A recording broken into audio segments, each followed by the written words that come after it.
وقت قرما دمنا وقت جيجا ساعد مليجو درايو ساعدنا مليجا دمايو وانا كفرح سنة هنا انت صوبتو صوبناها صلوات الله عليه يا بنت الله باقي إلها باقي بس إنا لله وإنا إليه راجعون وحا قرد مقالة مقدشو كوغيريودي ربه ونحريسي مجاجلسها عنكها عبد مريد دير أجاكس kaasi oo badankood dadka Soomaalidu ay si aad ah u kasaayeen waxa uu ahaa meelmihii la soo dhaafay mid ku xanuunsanayay isbitaalada ku yaala magaalada Muqdisho hayeeshee warar been abuur ah ayaa isbuucyada la soo dhaafay laga baahiyay kaasi oo dhimashada Cabdi Muruudi Dheere laakiin haatan ayaa la xaqiijiyay in uu ka baxay qoyska qaraabada iyo ahladii uu ka baxay ayaan rabbi uga baryeynaa in uu uga booga dhayo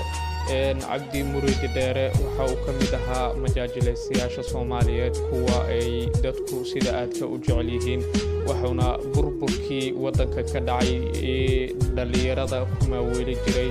suugaanta isagoo si la mid ahaa majaajilaysta caan ah kaas oo aan mucaarad lahayn Cabdi Muruudi Dheere sanadkan wuxuu ahaa musharax u taagan xilka xildhibaanka beesha uu ka soo jeedo kaasi oo uu sheegay in uu yahay ama la joogaba booskii ama waqtigii uu qaban lahaa xilkaasi hayeeshee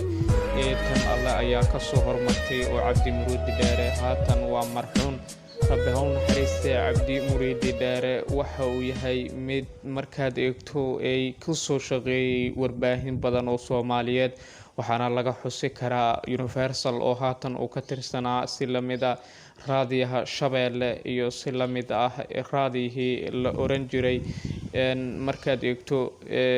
raadiyaal badan oo gudaha warbaahinta inta ugu badan ee Soomaalida waa uu ka soo shaqeeyay laakiin ugu dambeyntii waxa uu u hoyday gurigiisii saxda ahaa rabbi ha u naxariiso ayaan leenahay dhammaanteena waa inaan u duceynaa Cabdi Muruudi Dheere Ajakis inna lillahi wa inna ilayhi raaji'uun